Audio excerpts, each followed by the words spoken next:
Bismillahirrahmanirrahim. Evlənəcəyin qadında hansı xüsusiyyətlər axtarılmalıdır? Allah Rəsulü sallallahu aleyhi və səlləm buyurur ki, qadınla 4 şey üçün evlənilir. Dininə görə, gözəlliyinə görə, var dövlətinə görə və soyuna görə. Siz dindar olanı seçin ki, salamat qalasınız. Qadın şəriəti bilirsə, artıq özü bilir necə geyinmək lazımdır.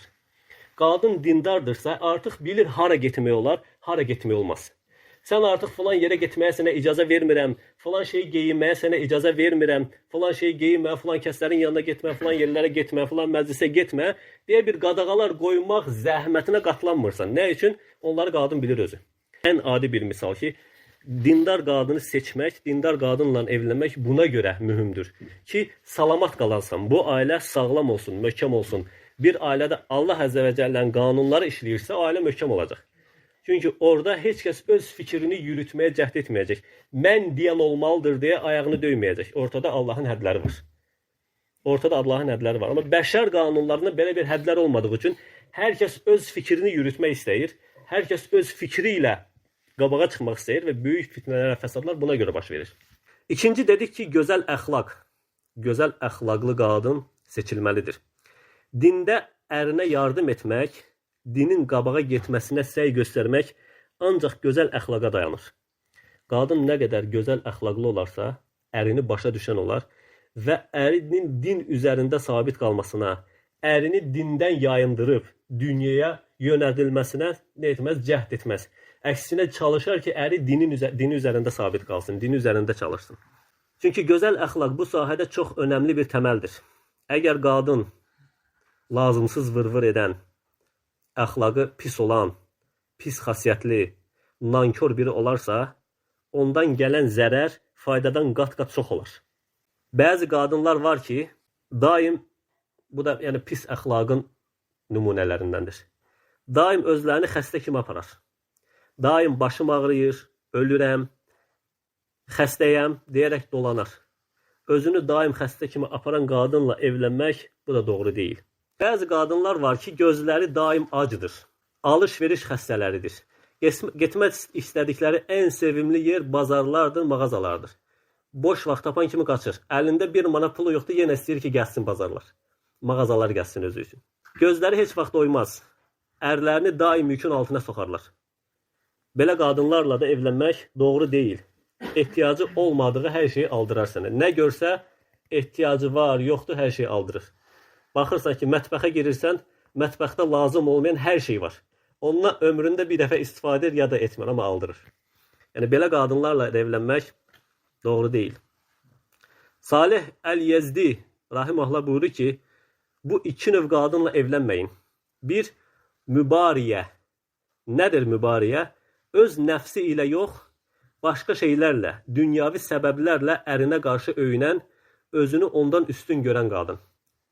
Öz keyfiyyətləri ilə, öz xüsusiyyətləri ilə öyünmür.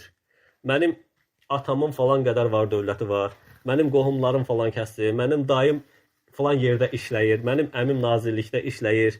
Yəni, sən kimsən, sən atan traktoristi. Özünü daim ərindən üstün görməyə çalışır, öyünmək istəyir, amma öz keyfiyyətləri ilə yox, başqa şeylərlə. Və belə bir qadınla deyir, evlənməyin. İkinci, naşizə.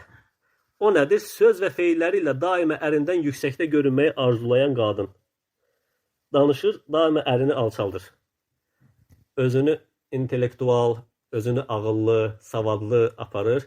Ərini daim gerilikdə, acizlikdə, aşağılıqda nə eləyir? Tərənnüm eləyir. Əli radiyallahu anhu buyurur ki, bəzi xasiyyətlər var ki, kişilər üçün şərli sayılır. Bəzi xüsusiyyətlər var ki, bu kişilərdə olsa pisdir, şərlidir. Amma qadınlar üçün xeyirli xüsusiyyətlərdir. Birinci, xəsis olmaq. İkinci, sərt olmaq. Üçüncü, qorxaq olmaq. Əgər qadın xəsis olarsa, həm öz malını, həm də ərinin malını qoruyar. Sərt və qürurlu olarsa, həmin qadın ərindən başqa bir kişi ilə şübhəyə düşəcək və ya fitnəyə düşəcək şəkildə yumuşaq dillə danışmaz. Qorxaq qadın isə hər şeydən qorxar və beləliklə ərini qəzəbləndirəcək yerlərə getməz, ərini qəzəbləndirəcək kəslərlə münasibət qurmaz, ərini bir komandir kimi görər və onu qəzəbləndirməkdən qorxaraq hər şeyə diqqət edər. Bu üç xüsusiyyətlər kişidə pisdir, qadında isə gözəl xüsusiyyətdir. Dördüncü şərt gözəllik. Gözəl qadınla evlənmək nikahın sağlam olması üçün mühüm amillərdəndir. Yəni bizim yuxarıda dediyimiz ki, qadınla 4 şeyə görə evlənilir. Gözəllik, din, mal və əsil nəsil. Siz dindar olanı seçin hədisi heç də bu dediyimizin ziddinə deyil. Yəni dindar olanı seçin, gözəlliyə baxmayın mənasında gəlmir bu hədis. Hədisdə qəsd olunan odur ki, qadının dininə əhəmiyyət vermədən onun gözəlliyini və yaxud malını seçəsən. Dininə əhəmiyyət vermədən bunu seçəsən. Yəni, qadının dini zəif olduğu halda başqa xüsusiyyətlərini önə çəkmək, bu nədir? Fəsaddır. Amma qadın həm dindar, həm gözəl olarsa, bu möminə dünyada verilmiş ən böyük neymətdir. Ona görə Allah Rəsulü sallallahu aleyhi və səlləm evlənmək istəyən kişilərə gedib qadına baxmasını, incələməsini tövsiyə etmişdir. Əgər gözəllik, xoşa gəlmə önəmli olmasaydı, Allah Rəsulü sallallahu aleyhi və səlləm gedib qadına baxmağı tövsiyə etməzdi. Yəni Allah Rəsulü sallallahu aleyhi və səlləm buyurur ki, Allah Taala hansı birinizin qəlbinə bir qadınla evlənmək istəyini salıbsa, o evlənəcəyi qadına baxsın və incələsin. Çünki baxdıqdan sonra hökm vermək cütlüklər arasında məhəbbət yaradır. Bu hədisi də İmam İbn Məcə rahimehullah rivayet edir. Yenə İmam Müslimin rivayətində Allah Rəsulü sallallahu aleyhi və səlləm buyurur ki, Mədinəlilərin gözlərində xəstəlik var. Ona görə kim evlənmək istəyirsə, istədiyi qadına diqqətlə baxsın. Yəni sabah bu qadın kördür deyə üstümüzə gəlməsin. Diqqətlə baxsın. Bu hədisi təfsir edən bəzi alimlər buyurur ki, Mədinə qadınlarında gecə körlüğü xəstəliyi vardı. Gecələr görmürdülər. Aməş rahimehullah buyurur ki, baxmadan və araşdırmadan olan evliliyin sonu üzüntü və peşmanlıq olar. Rəvayət olunur ki, Ömər bin Xattab radiyallahu anhunun xəlifəliyi vaxtı bir kəs cavan görünmək üçün saçlarını, saqqalını qaraya boyayaraq bir nəfərlə evlənir. Bir qadınla evlənir. Bir müddətdən sonra xınanın rəngi gedir və saçları ağarır.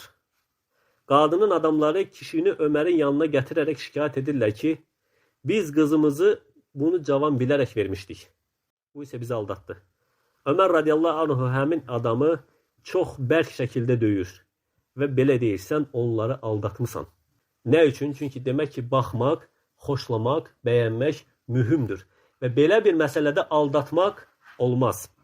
Nə qadın kişini aldatmamalıdır, özünü gözəl göstərmək üçün var gücü ilə bəzənməməlidir, tamamilə dəyişəcək şəkildə bəzənməməlidir, indikilər kimi. Nə də kişi, evlənmək istəyən kişi özünü cavan göstərmək üçün aldatmamalıdır.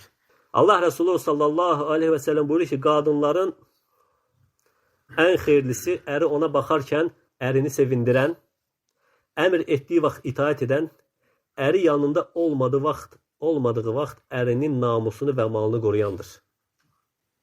5-ci şərt, mehri az olan qadın. Allah Rəsulü sallallahu aleyhi və səlləm buyurur ki, qadının ən xeyirlisi üzü gözəl olan, mehri az olandır.